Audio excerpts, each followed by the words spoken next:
¿Qué pasó con tu papá? Lo mataron. ¿Por qué? No sé. One of just 224 members of a migrant caravan from Central America who made it to the US border, Christopher was quietly ushered into the United States of America along with his companions. He was one of more than 4,000 UACs admitted by the asylum authorities, a Border Patrol acronym for Unaccompanied Alien Children. Christopher came to the US border, escaping the violence in his home country, El Salvador. Pero lo que sí, que Dios no dejó fronteras para nadie, sino que todos somos iguales. Y las fronteras las han hecho los hombres. Que él venía a trabajar y de ahí dice mi mamá que lo asaltaron y que él no le quería dar el dinero que andaba. Porque ese dinero, cuando yo tenía 3 años, dice mi mami que ese dinero me lo llevaba a mí para comprarme mi leche. Bueno, entonces él por no querer dar el dinero, le pegaron un balazo y de ahí se murió. Montarnos en la bestia, en el tren, caminando, fue duro, y más con 3 niños. The group represented a tiny proportion of refugees pleading political asylum from the United States. Since the increase of Central American migrants at the border in 2014, the United States has given asylum to more than 7,500 UACs that arrived at the border. Yet, according to recent figures published by the Department of Health and Human Services, nearly 1,500 have since gone missing from the state fostering program. As Christopher and his companions enter the United States asylum system, his future inside the country is as unpredictable as if he had remained in El Salvador. ¿Cuántos años tiene? 11.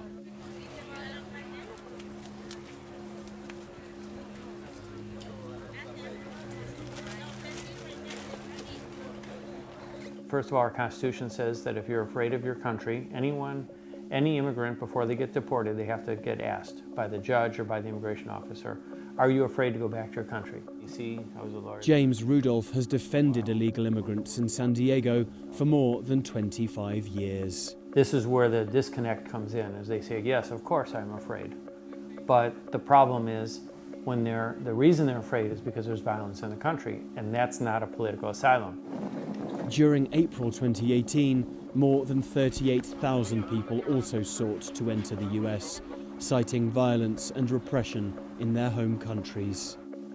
Only 15% of the refugees taken into America's asylum system have had their pleas granted.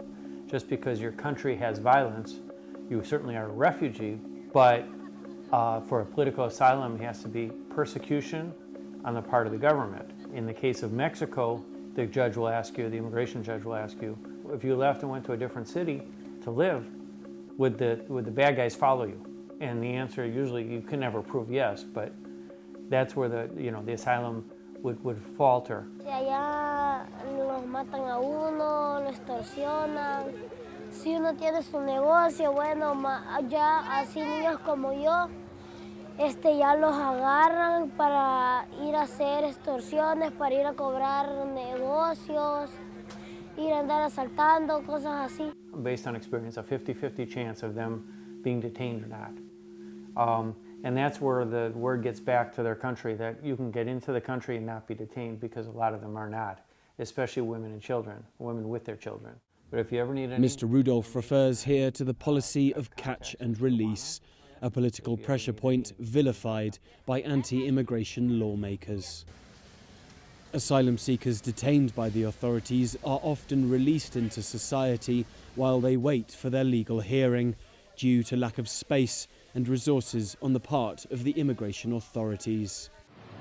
Yet Attorney General Jeff Sessions has altered this humanitarian practice to a zero-tolerance policy on illegal immigration, seeing violators incarcerated and prosecuted.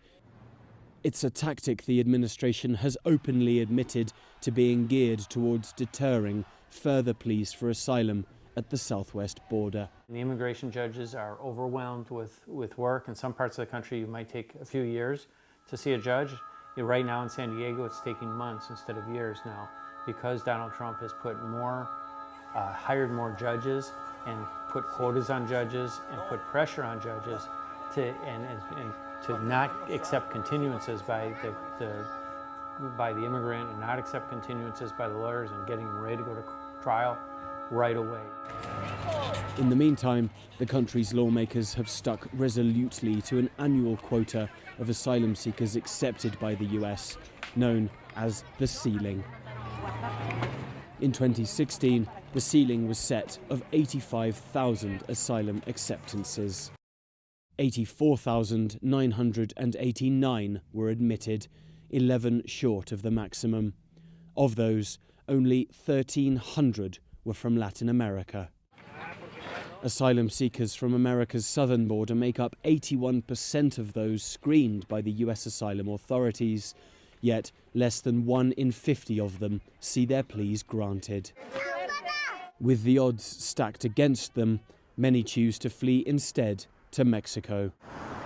The US's southern neighbour has a far more lenient immigration policy, and for many refugees, making a new start in Mexico is the best option. Rodolfo Hernandez heads up the Baja California state government's migrant attention body.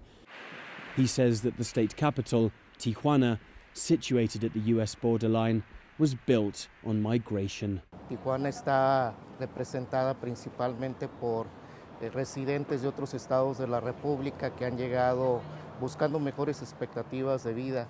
Tal es el caso de un servidor, aun cuando yo ya soy nacido en esta región. Mis padres son particularmente mi madre del estado de Sinaloa y mi padre de Monterrey, Nuevo León. Y así como la gran mayoría aún de quienes ya hemos nacido en la ciudad de Tijuana, la mayoría de nuestros padres son nacidos en otros estados de la República, pero también se advierte una gran presencia de personas de Centroamérica o de Sudamérica que también en algún momento llegaron a esta ciudad y han permanecido aquí. Over 20% of his Tijuana's population is transient, made up of those heading north to the border or being sent, voluntarily or otherwise, back into Mexico. La gran mayoría de quienes aspiran a este tipo de beneficios migratorios no logran obtener su resultado.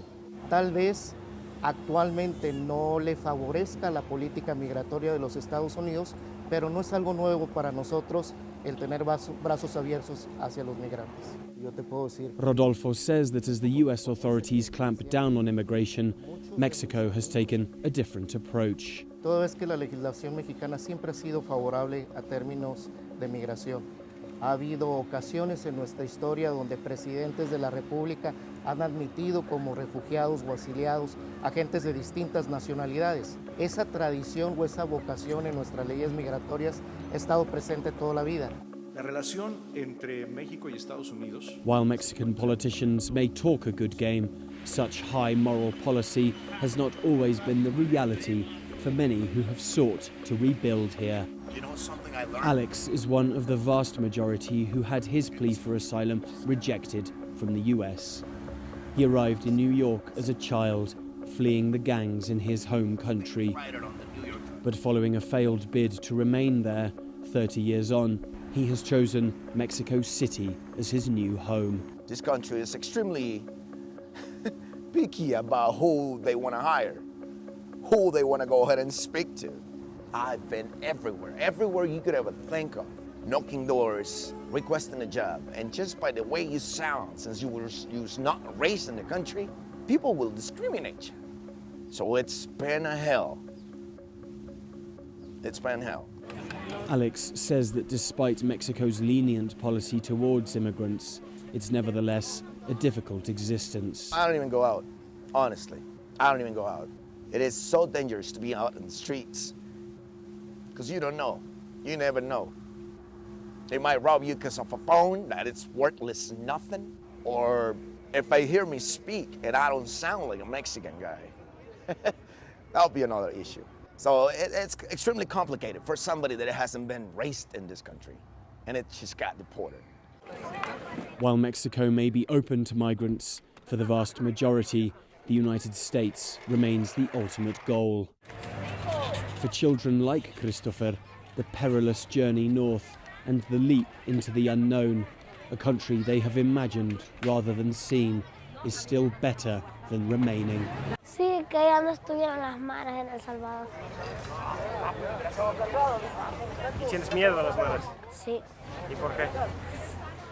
Tengo miedo que me lleven y que ya nunca pueda volver.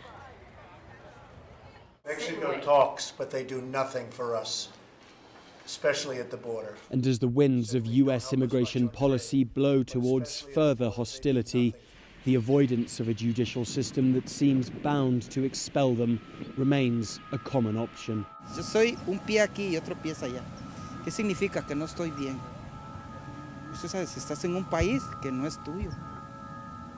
Carlos Medina is from Guatemala and, like Christopher, has fled the same violence that has ravaged Central America. He has lived as an undocumented immigrant throughout the US for the past 8 years. Que vieras qué difícil es, la neta, es llegar a un país como este. ¿Sabes cuántas fronteras hay que cruzar para llegar aquí? Hay personas que se mueren, se matan en el tren, los botan.